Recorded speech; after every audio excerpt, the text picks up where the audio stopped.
Bonjour à tous. On va attendre que les dernières personnes s'installent, mais avant de commencer, on voulait vous inviter à vous connecter sur une interface qui va pouvoir nous permettre de poser les questions en direct. On n'est pas autorisé à faire circuler de micro dans la salle. Donc je vous invite à aller sur produrap.com, programme, édition 2020, la session autonomie alimentaire, et vous pouvez donc vous arrivez sur l'interface de nos sessions, notre atelier. Et normalement, si vous cliquez sur le lien interaction conférence, vous pourrez poser vos questions. Bonjour, et donc les questions que nous recevons normalement sur nos écrans. Alors si quelqu'un veut tester, n'hésitez pas.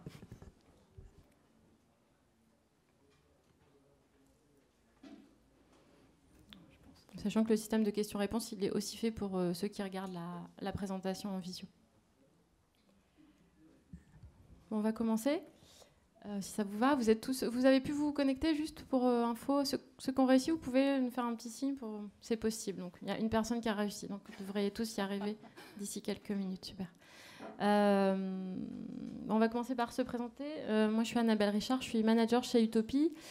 Sur les questions de transition territoriale, donc je travaille à l'interface entre le développement économique local et les transitions écologiques, donc en accompagnant soit des territoires, soit des entreprises, et notamment sur les questions alimentaires. Donc une question de stratégie alimentaire de territoire ou d'ancrage territorial des filières. Et je suis accompagnée d'Aurore. Et donc, rebonjour. Donc, moi, je suis également manager chez Utopie, manager conseil au sein d'un pôle qu'on appelle alimentation et stratégie et consommation responsable. Je co-anime une équipe d'une dizaine de consultants qui accompagnent les entreprises ou les territoires dans leur transition vers la recherche d'impact positif. Et dans le champ de l'alimentation, avec le changement climatique, l'effondrement de la biodiversité, les problèmes d'eau, de précarité alimentaire, de santé en toile de fond, nous travaillons beaucoup sur les questions de mieux manger, d'agriculture autonome, économe, responsable, d'approche systémique de la production agricole et de juste répartition de la valeur, par exemple. Donc des sujets dont vraisemblablement qu'on devrait évoquer aujourd'hui. Alors pour commencer, pour vous mettre en jambes, ou en appétit, c'est vrai, merci, on a préparé un petit questionnaire que nous allons vous faire défiler.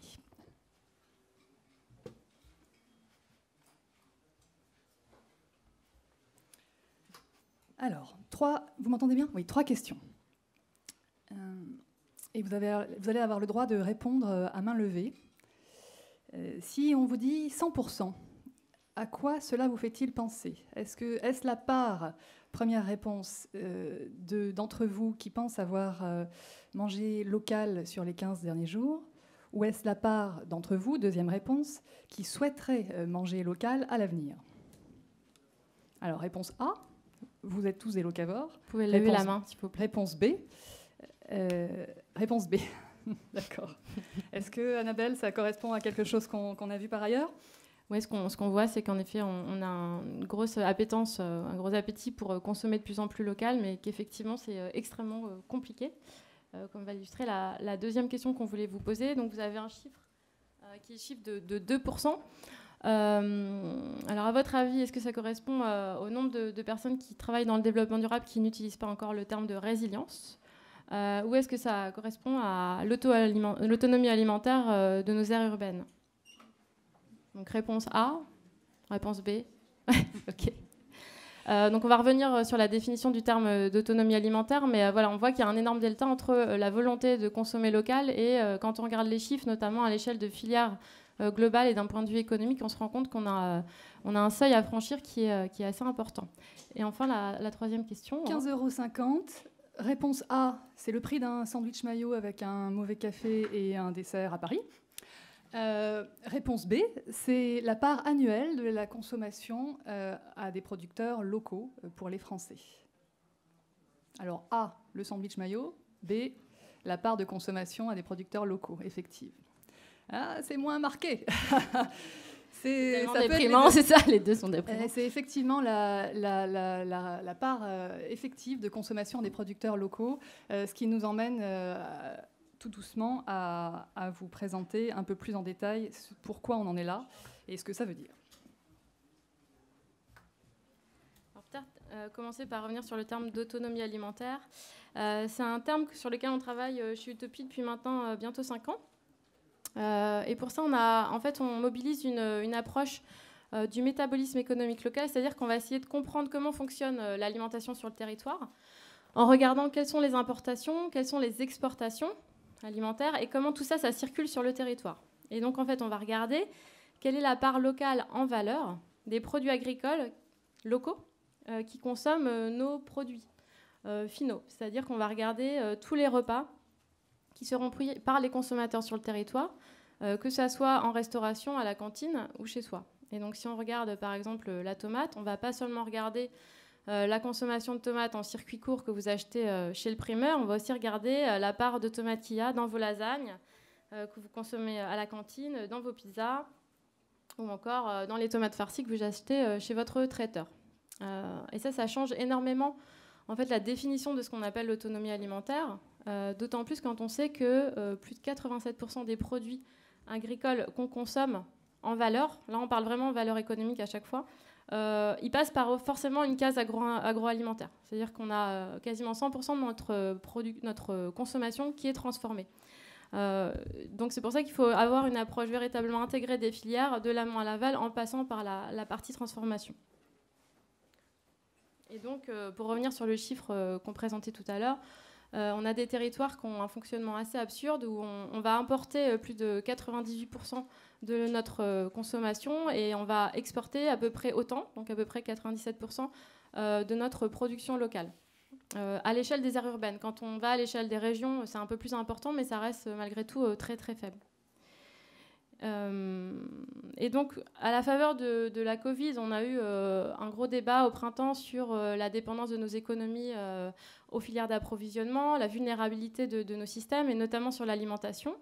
Donc, on a en fait voulu, nous, un peu réactualiser cette notion d'autonomie alimentaire qui était un peu réductrice.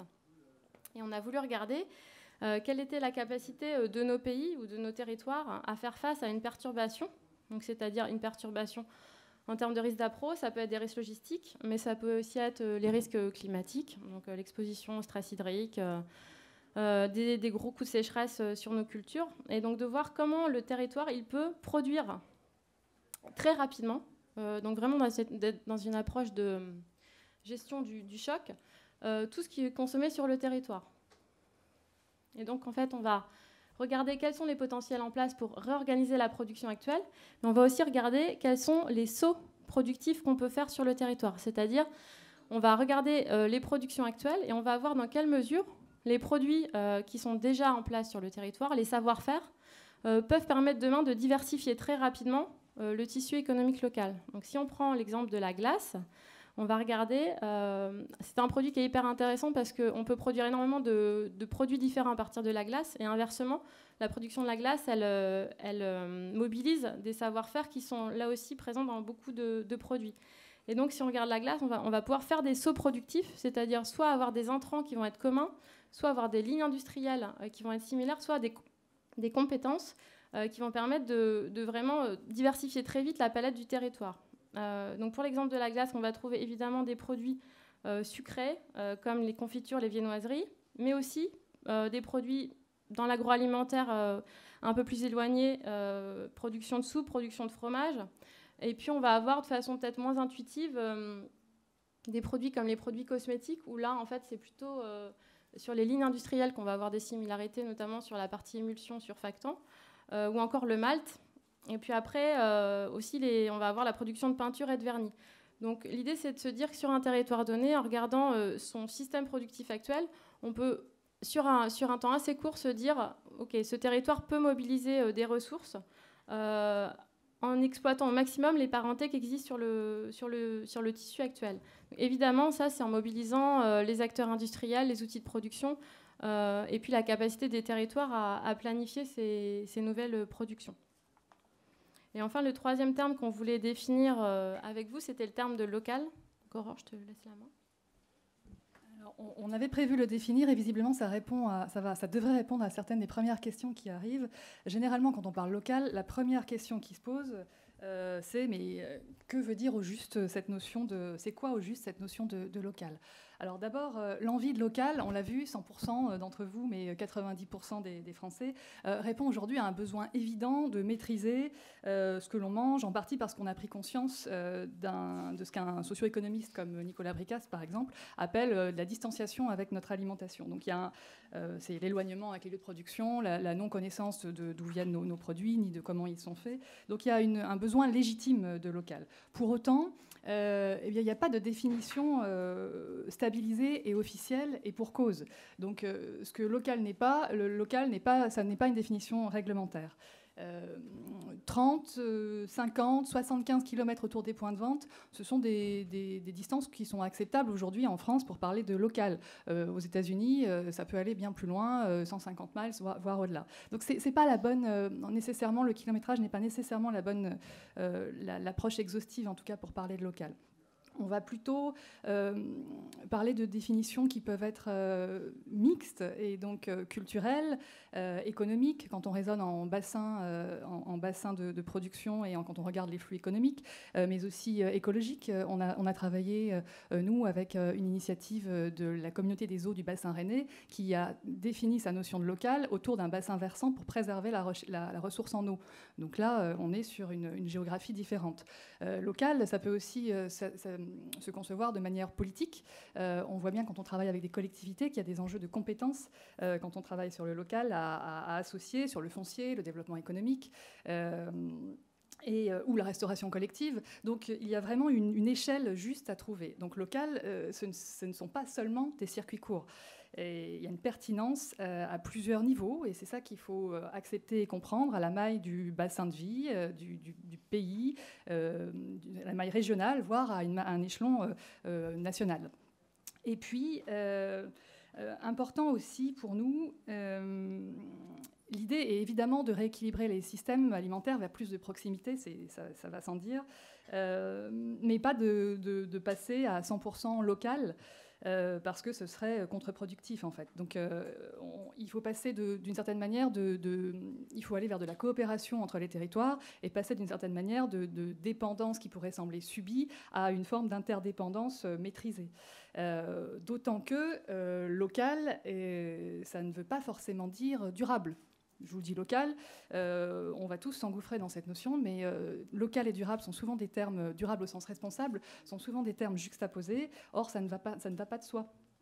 Aujourd'hui, attention au piège du tout local. En tout cas, là encore, des sociologues, des économistes nous interpellent sur ces sujets.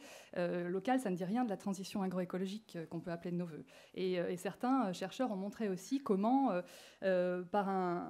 pour répondre à la demande citoyenne qui est grandissante de durabilité, on réduit en fait les contraintes sur le local pour y aller. Et c'est par exemple le cas de collectivités qui ne réussissent pas à trouver en bio de quoi approvisionner facilement leur cantine et qui se réorientent vers le local. Pourquoi pas, sauf que pour l'instant, la durabilité, elle dépend aussi d'un cahier des charges. Donc attention à ça. Et un dernier point sur ce qu'est le local. Pour nous, le local, il est pertinent sur l'ensemble d'un écosystème productif, c'est-à-dire tout au long de la chaîne de valeur. Donc il ne faut pas oublier, quand on parle de local alimentaire, tout ce qui est satellite à la production. Et si vous avez ou subi ou entendu parler des pénuries de farine pendant la récente crise, le confinement, c'était pas tant par défaut de farine que par défaut d'emballage. On manquait de sacheries pour emballer la farine. Et donc ça vous donne une indication de ce qu'il faut prendre en considération, d'autant que en matière alimentaire, il y a un point de dépendance qui est crucial, qui est énergétique. Donc vraiment regarder l'ensemble de la chaîne de valeur.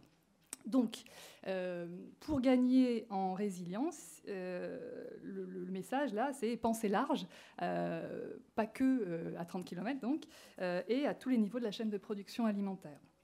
Et tout cela nous emmène à vous présenter rapidement quelques données pour penser la résilience, une manière de penser la résilience de façon objective.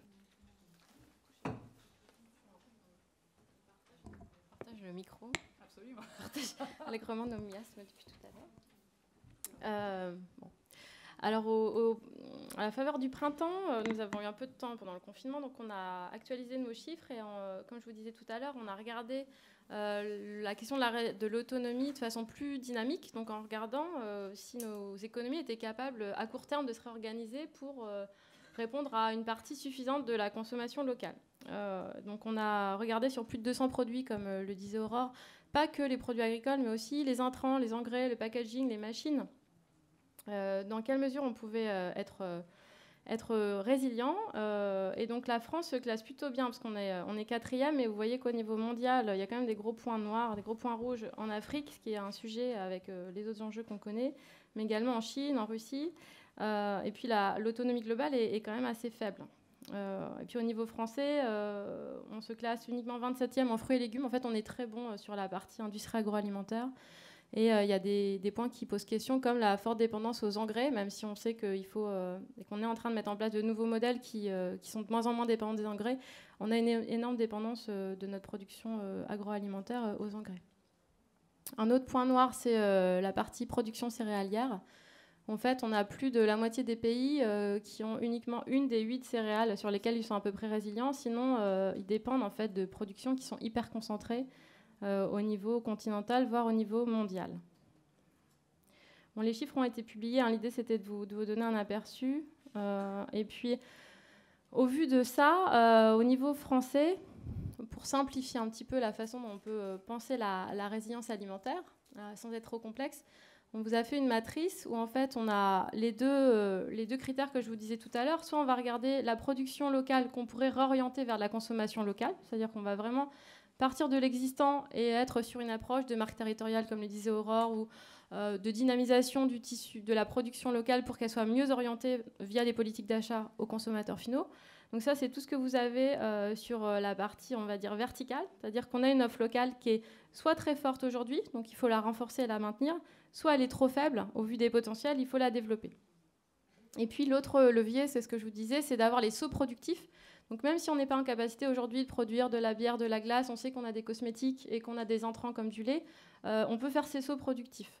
Et donc il y a des produits sur lesquels on va pouvoir faire des sauts productifs, c'est ceux qui sont à droite de la matrice. Donc là, on va pouvoir exploiter des synergies existantes. Et à l'inverse, c'est la partie des produits qui sont un peu dans le rouge, c'est-à-dire qu'on n'a pas d'offre locale aujourd'hui et on est bien en mal de voir comment on pourrait faire les sauts productifs. Vous verrez, c'est beaucoup de la production agricole, enfin, de la production de l'élevage, parce qu'il n'y a pas forcément de sauts productifs à faire pour produire de l'agneau. Il faut juste élever de l'agneau, donc il y a de l'animal, mais il y a aussi d'autres produits plus stratégiques sur lesquels aujourd'hui on ne voit pas comment faire des sauts. Et donc là, il va falloir innover sur la façon dont on produit avec plus de circularité, avec de la microproduction. Donc voilà, je voulais juste, sans forcément rentrer dans le détail, vous donner un aperçu global de la production alimentaire au niveau national et de voir où sont les sujets. Et puis, vous donner un peu plus dans le détail. Donc, si on est, par exemple, sur des yaourts, on a une offre locale qui est forte et on peut avoir des synergies existantes. Donc, on pourrait imaginer de diversifier les producteurs de lait via de la microcrèmerie pour passer du yaourt à la crème, d'avoir des sauts productifs pour avoir plus de synergie avec l'industrie cosmétique, de la production de soupe, et avoir aussi des synergies avec les producteurs locaux de carton-papier. Ça dépasse un peu, je suis désolée sur la slide, mais il y a un gros sujet sur le packaging. Au niveau des sauces assaisonnement, on est plus dans le cas où on a une production locale insuffisante et on pourrait faire des synergies avec les industries de peinture, de vernis, de produits de nettoyage, de carton. L'idée, c'est pas de partager les lignes industrielles, hein, bien sûr, c'est de se dire on a déjà un capital industriel qui est en place, où on a des compétences et on peut facilement faire évoluer ces compétences-là vers de nouveaux produits. Et dans le cadre du sujet de la relance économique par le local, c'est une approche qu'on trouve hyper pertinente. Et à l'inverse, il y a des produits, typiquement comme les pâtes, sur lesquels aujourd'hui on a très peu de production en France. Elles sont très régionalisées, c'est centralisé sur 2-3 régions. Là, le sujet, c'est plutôt d'équiper les producteurs de micro-usines locales pour produire les pâtes en local, de développer les compétences sur le métier d'artisan pastier, ou alors d'innover sur des pâtes légumineuses, parce que pour le coup, on a de la légumineuse. Voilà un peu la façon dont on peut aborder cette question de résilience. Alors, je ne sais pas si on nous reste beaucoup de temps sur les exemples, mais on voulait vous montrer qu'il existait plusieurs approches. Quand on ne peut pas provoquer les sauts productifs tout à l'heure, parce qu'on n'a pas de ressources, évidemment, il y a plein d'innovations ou de bonnes pratiques qui sont à aller piocher dans les démarches d'écologie industrielle territoriale ou d'économie circulaire. On vous a donné 2 exemples. Là, il y en a un qui a été développé à Vancouver, qui permet de récupérer, d'agir sur le cycle du phosphore, de récupérer du phosphore dans les eaux usées, de le cristalliser et de le remettre en pied de culture en évitant les phénomènes d'eutrophisation, mais qui permet d'avoir une espèce d'autonomie plus forte sur les engrais, dont on sait qu'ils sont hyper stratégiques. Un autre exemple que vous devez connaître, c'est Rebelle, où là, c'est la valorisation des produits qui sont des fruits et légumes, notamment des fruits qui sont écartés des circuits de distribution parce que trop gros, trop moches, pas assez colorés, et qui sont valorisés en confiture.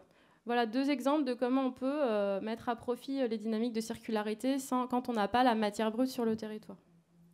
Et l'autre approche, enfin une des autres approches, c'est d'imaginer de nouveaux lieux de transformation, de nouvelles façons de produire. C'est d'aller soit au plus près du lieu de production, donc vraiment de rapprocher l'usine du lieu de production de la matière première. C'est ce qu'on peut trouver, je vous parlais des pâtes tout à l'heure, les micro-usines, là c'est un exemple de pastiers qui se sont développés dans l'Aube, qui sont des producteurs de blé et qui ont investi dans une micro-usine de pâtes. On a depuis quelques années l'explosion en fait, de systèmes qu'on appelle plug and play, qui sont des systèmes de production, de transformation modulaire, hyper agiles, qui sont sous forme de containers souvent, et qui permettent d'aller transformer la matière première au plus près de son lieu de production. On a un exemple d'usine mobile dans ce sens-là qui s'appelle Modulab, qui est un abattoir mobile qui permet d'aller directement sur le lieu d'élevage en ayant aussi un impact sur les conditions de vie des animaux et puis le soutien à des producteurs locaux qui ne peuvent pas forcément, en termes de logistique et en termes de prix, aller vers des abattoirs départementaux. Et puis des approches d'usines en container qui sont développées notamment en Afrique.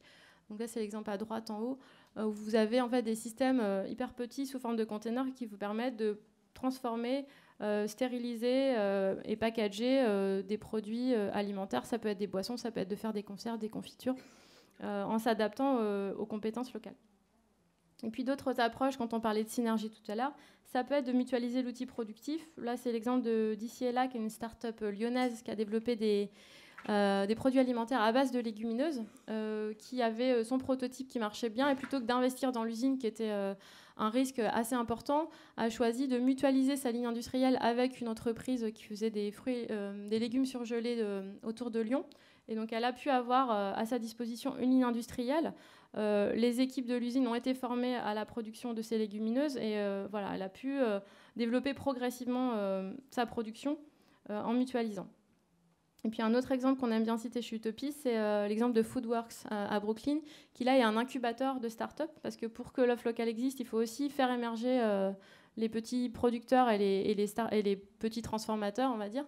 Et donc là, c'est un incubateur qui permet, pour un coût assez modique, d'avoir accès à des espaces d'innovation, labo, transformation, et d'avoir du mentoring pour développer sa start-up sur les secteurs de l'agroalimentaire. Donc voilà, c'est autant d'exemples qui montrent que c'est possible de penser autrement le système alimentaire sur les territoires. Comme on le montrait tout à l'heure, on a quand même une grosse partie de notre alimentation qui est transformée, et donc on est convaincu à Utopie qu'il faut aussi emmener dans cette mutation les grands acteurs économiques, notamment les acteurs agroalimentaires. Donc on voulait vous partager l'exemple de plusieurs clients dont on pense qu'ils montrent le chemin vers plus de résilience. Aurore, je te laisse. Oui, et tu peux appuyer, je vais rester là. Et qui montre aussi, au-delà de toute la vitalité, le dynamisme que les solutions locales incarnent, et donc il faut continuer de regarder ces espèces de viviers et les encourager, qui donnent des exemples, des éclairages de ce qui peut se passer quand on est un grand industriel de l'agroalimentaire. Alors ici, le cas de Blédina. Tout à l'heure, je vous ai dit local, oui, mais aussi durable. Et alors, chez Blédina, la question, elle s'est posée autrement. C'est durable, oui, mais aussi local. Le point de départ, c'était comment prendre... alors, Blédina, acteur de l'alimentation infantile, leader de ce sujet d'ailleurs, comment prendre le tournant de la bio et lancer sa première gamme en bio assez tardivement sur le marché, à savoir en 2018. Donc, comment le faire de belle façon. Et nous les avons accompagnés donc pour aller en bio, c'est certain, mais aussi en bio local, et en faisant comment? En soutenant la conversion et la juste répartition de la valeur, j'en parlais tout à l'heure, auprès des agriculteurs partenaires, et en accompagnant tout ce mouvement dans le temps, donc c'est-à-dire en se donnant aussi une visibilité, une capacité à agir sur le temps long. les facteurs clés de succès de ce travail qui s'est apparenté à... Pardon, avant de parler de facteurs clés de succès, qu'est-ce que ça veut dire concrètement? Ça veut dire qu'ils ont lancé une gamme bio en 2018 dans laquelle ils s'engageaient à ce que 80% des ingrédients soient locaux, à savoir en l'occurrence français. Et puis, ils s'engageaient à accompagner la conversion de leurs agriculteurs partenaires, conversion à la bio. C'est effectif, ça a fonctionné, commercialement ça a marché, ils ont pris les 20% de part de marché, je vous donne les chiffres à grands traits, mais qu'ils visaient. Ce qui est intéressant, c'est qu'ils ont respecté un certain nombre de ce qu'on pourrait appeler des facteurs clés de succès. Donc d'abord une co-construction avec une méthodologie qui s'appuyait sur un dialogue entre les différents maillons de la chaîne, souvenez-vous, le fameux écosystème, donc les différents maillons de la filière. Ils ont travaillé avec des partenaires qui connaissaient, qui avaient une bonne compréhension des enjeux techniques, de volume, de prix, de qualité, qui maîtrisaient la chaîne.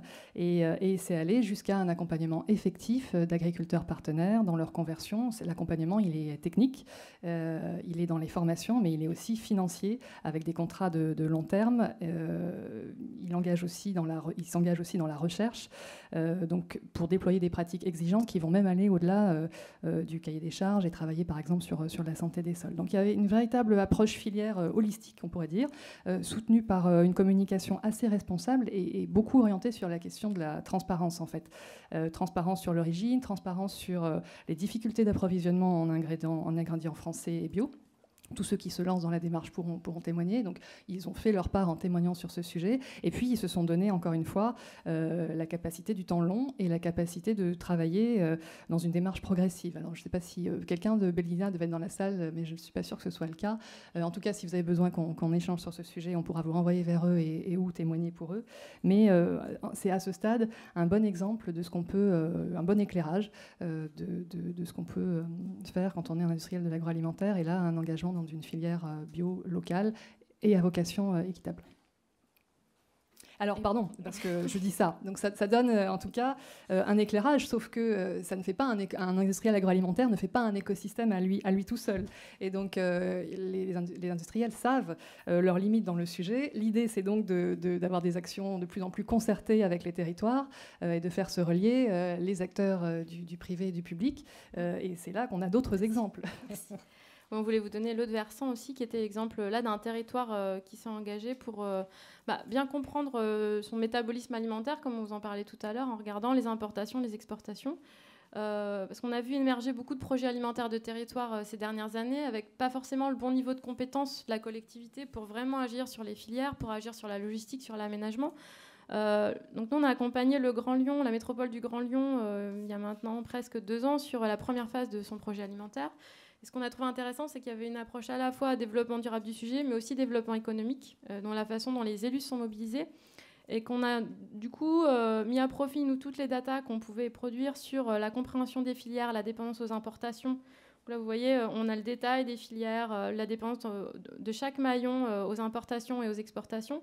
Ça permet vraiment de faire après, dans le temps, un travail de planification des filières par la collectivité et d'embarquer les acteurs économiques du territoire. Là, l'idée de ce diagnostic, c'est ça a permis progressivement, tout s'est pas fait en 1 an ou 2, mais de commencer à faire des arbitrages sur la planification foncière, la diversification des cultures. Ça peut être un outil pour se dire, demain, on va prioriser le développement, l'accès au foncier sur le développement des cultures dont on sait qu'on est aujourd'hui extrêmement dépendant de l'extérieur, ou dont il y a des enjeux d'adaptation au changement climatique, de stress hydrique, etc. Ça a permis aussi d'être mis à profit sur le volet plutôt aménagement du territoire pour penser autrement les interfaces logistiques qui sont un gros sujet quand on parle de système alimentaire territorial, en regardant où étaient les outils de production, où étaient les outils de transformation, comment ces flux y circulaient aujourd'hui et comment demain, si on veut recréer un maillage plus local, où sont les gros hubs en fait quels sont les gros hubs qu'il faut développer aussi demain pour mettre en interface la production locale, la transformation et la vente finale. Et donc, pour nous, on est convaincus, on appelle de nos voeux un travail plus concerté entre les territoires qui ont des compétences et une compréhension vraiment très exhaustive et holistique de leur territoire, et les acteurs économiques qui ont aussi, eux, les moyens de faire le point de bascule et d'entraîner derrière eux toute une chaîne en amont et en aval. Et donc, pour conclure, avant qu'on passe aux questions, pour nous, cette question de résilience alimentaire, elle présente énormément d'opportunités pour les acteurs économiques, parce qu'il y a plein de nouveaux modèles économiques à explorer. On ne vous a pas tout présenté, mais il y a des systèmes de franchise de microproducteurs à explorer, il y a des systèmes de services avec toutes ces usines modulaires et mobiles qu'on peut imaginer. Il y a des nouveaux partenariats à créer entre entreprises à l'échelle d'un bassin économique. Ça soulève aussi beaucoup de questions. Demain, comment on construira le coût du local? Comment on peut faire intervenir la révolution industrielle 4.0 dans ces nouveaux modèles économiques alimentaires? Quelle forme de gouvernance trouver entre les acteurs économiques et les acteurs publics? Et c'est autant de questions que nous, on a envie de continuer à explorer. Donc, on voulait aussi profiter de cet atelier pour vous partager le fait qu'on lance un groupe de travail sur ces questions de résilience alimentaire pour l'année 2020-2021, où l'idée, c'est de produire une note de position, un peu comme on l'avait fait il y a maintenant bientôt 4-5 ans, pour explorer plus en détail et voilà, de répondre aux questions que je viens de vous partager. Donc si vous êtes intéressé, n'hésitez pas à venir nous voir à la sortie de l'atelier. On sera ravis d'échanger avec vous. On a déjà quelques sponsors, mais on a encore besoin de sponsors. Puis on aura envie d'avoir une diversité d'acteurs pour vraiment commencer à construire des scénarios de transition. D'autant plus aujourd'hui avec les sujets de relance par le local, de voir comment ces questions de résilience alimentaire, elles peuvent être aussi un nouveau moteur économique pour nos territoires. Merci de votre attention. Je pense qu'on peut passer aux questions. On peut passer aux questions. Tu peux peut-être revenir. Alors, j'ai une question sur les... Je pense y avoir répondu et vous me direz, vu la part du transport dans les émissions agricoles qui est très faible, est-ce vraiment un objectif d'augmenter la part du local ? Donc c'était une bonne question et c'est la question du local par rapport au durable. Et c'est vrai qu'aujourd'hui, si on regarde juste le prisme gaz à effet de serre, le transport pèse beaucoup moins que la production en tant que telle agricole. Et donc ramener, c'est toute chose égale par ailleurs, hein, mais regarder l'alimentation locale, ramener au niveau local l'alimentation ne va pas rendre la production agricole plus responsable en termes de gaz, et moins émettrice de gaz à effet de serre. C'est tout l'enjeu du fameux cahier des charges dont je parlais, et donc des pratiques agricoles à faire évoluer simultanément. D'où vraiment l'idée de, quand on parle local, attention à la question de la responsabilité, de la durabilité. Donc je regarde la salle, vous me dites, hein, si vous continuez de réagir, si ça répond ou pas. Et puis une question un corollaire un peu, parce que ça parlait c'était au début sur la question du local. J'ai dit qu'un système 100% local serait contre-productif. Pourquoi ? Alors, deux choses. Si on regarde les travaux d'Arnaud Florentin chez nous, qui est directeur associé du cabinet et économiste, ou même certains travaux de sociologues de l'INRAE, on voit que nous, on estime à 10 à 20% la part d'autonomie alimentaire qu'on pourrait viser en France dans les aires urbaines. On en est loin, on est à 2%, souvenez-vous. Donc il y a une marge entre le 2 et le 100%. Ce qu'on dit toujours, quoi qu'il en soit, c'est que local, résilience, autonomie, ça ne veut surtout pas dire repli sur soi. Et pourquoi ça pourrait être contre-productif ? Ça pourrait rendre, imaginer, mais c'est pure théorie, imaginer un territoire 100% autonome sur son alimentation, tel qu'on le définissait là. Il y a des vulnérabilités. En cas d'inondation, en cas de maladie dans les cultures, vous êtes vulnérable. D'où l'idée, je le disais tout à l'heure, d'aller vers une forme d'interdépendance choisie. Prenez Paris, prenez un territoire rural à quelques centaines de kilomètres, pourquoi pas. Il faut envisager, c'est un exemple, hein, il n'y a pas que Paris, mais il faut envisager des partenariats entre territoires pour que les uns nourrissent les autres et que l'élevage de l'un arrive chez l'autre. Donc c'est vraiment le propos et cette idée de... Il y a une forme de complexité quand même à envisager cette notion de local. Voilà. D'où le 100% qui ne nous semble pas être complètement opérant quand on parle de ça. Merci. Je vais peut-être prendre la question suivante, qui demandait comment on dépassait la confrontation entre l'artificialisation des terres pour des logements, ça bouge, et comment on ramène les producteurs à côté des villes. Alors, pour dépasser cette confrontation, c'est là qu'on pense que la mobilisation des compétences territoriales est nécessaire parce qu'elles ont des compétences en termes d'arbitrage sur le foncier, le PLU, d'orientation de l'usage des terres, évidemment. Après, l'objectif, c'est pas forcément de ramener tous les producteurs à côté des villes, c'est peut-être à l'échelle d'une métropole, où là, l'exemple du Grand Lyon, on avait pris la métropole et 50 km autour du Grand Lyon. Parce que localement, c'est ça qui faisait sens. En termes de culture, de production, il y avait une belle diversité de cultures si on prenait ces 50 km. Donc sur une zone économique comme ça, l'enjeu, là, c'est plutôt de se dire que, en tout cas sur le Grand Lyon, c'est tout ce qui était produit et il y avait une belle production. Elle aurait presque permis de répondre à 100% des besoins alimentaires locaux. C'est juste qu'elle était exportée à plus de 85%. Et qu'à par le même temps, les industries agroalimentaires sur le même bassin, elles importaient aussi plus de 85% de leurs produits bruts. Donc c'est plus un enjeu de rééquilibrage des échanges que de...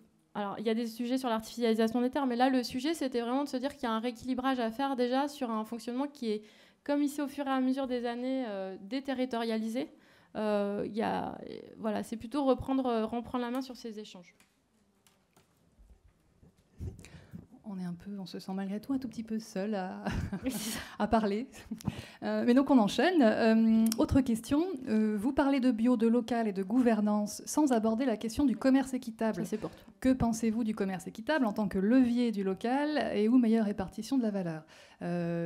Donc super question. Et si je reprends même un exemple pour illustrer ce qu'on a envie de porter nous, l'exemple de Blédina, derrière l'exemple de Blédina, l'idée est simple. C'est que si on veut améliorer la production agricole, donc la rendre plus responsable, la vraie transition agroécologique, au nom de l'intérêt général, ça peut se faire que... avec une rémunération pour que ça soit concrétisé. Donc ça peut se faire que avec, quand on parle de meilleure répartition de la valeur, ça veut dire globalement on paye mieux le paysan. Hein, c'est ça dont on a besoin. Et on n'accompagnera pas la transition agroécologique sans donner des moyens au monde agricole pour avancer. Donc finalement cette notion, alors je me place un peu là dans une réponse nord-nord, mais elle est vraie aussi pour le nord-sud, hein, c'est évident. Le commerce équitable, c'est un moyen pour arriver à l'idée d'une transition agroécologique effective, c'est évident. Après, faut-il de la labellisation ou pas? C'est un chemin. Donc déjà, de la contractualisation, de la prise en considération de cette notion, de la sensibilisation des acheteurs, ce sont déjà des premiers points. Et on peut aller évidemment jusqu'à des labels. Aujourd'hui, même le monde de la bio va sur la FNAM par exemple, mais pas que, sur sur une bio locale et française et équitable. Ça peut aller jusque là pour entériner les choses. Peut-être en transition, pour rebondir sur ce que tu disais, Aurore, je te pose une autre question qui t'est destinée. On nous demande de revenir sur le cahier des charges auquel tu faisais référence, je pense, pour Blédina, ouais. Peut-être pour redonner les grands axes de ce cahier des charges. Alors sur Blédina, c'est assez simple parce qu'il y a beaucoup de bio et cette notion de France. Je pense que la question, elle est aussi, quand je dis local n'est pas durable, c'est une question de cahier des charges. C'est un mot très générique quand je dis cahier des charges. Ça veut dire... c'est une définition finalement de la notion de transition agroécologique. Et ça, l'agroécologie, c'est un peu comme le principe de précaution. Vous allez situer les personnes qui en parlent en fonction de la manière dont elles en parlent. Tout le monde s'en réclame, mais l'agroécologie, ça va de Pierre Rabhi, qui a été l'un de ceux qui l'ont porté, cette notion au XXe siècle, jusqu'à la FNSEA qui va en parler aussi. Et je le dis sans finalement jugement de valeur, il faut juste être vigilant sur ce qu'on attend. Donc pour nous, ce sont des cahiers des charges qui devraient aller vers, encore une fois, la prise en compte d'une approche systémique des exploitations, de la diminution de l'emploi de produits phyto jusqu'à ce que prônent les cahiers des charges de la bio qui s'en passent. Donc j'ai beaucoup d'échelles. Chez Arène, je vous parlais de terre de source tout à l'heure, la question du cahier des charges, elle était cruciale puisqu'il s'agissait de protéger la ressource en eau, encore une fois, que des pratiques agricoles non maîtrisées, on va dire, pendant de nombreuses années avait atteinte, et donc ils ne sont pas tout de suite allés sur du cahier des charges d'agriculture biologique. Les bio peuvent participer de cette démarche terre de source, mais ils sont passés par la méthode qu'on appelle IDEA, donc qui va au-delà finalement de ce que pourrait être la haute valeur environnementale, donc qui va regarder un certain nombre de paramètres sur les exploitations, du traitement à la façon dont on regarde les sols, donc vraiment tous les paramètres des exploitations avec un maximum de durabilité, si je puis dire.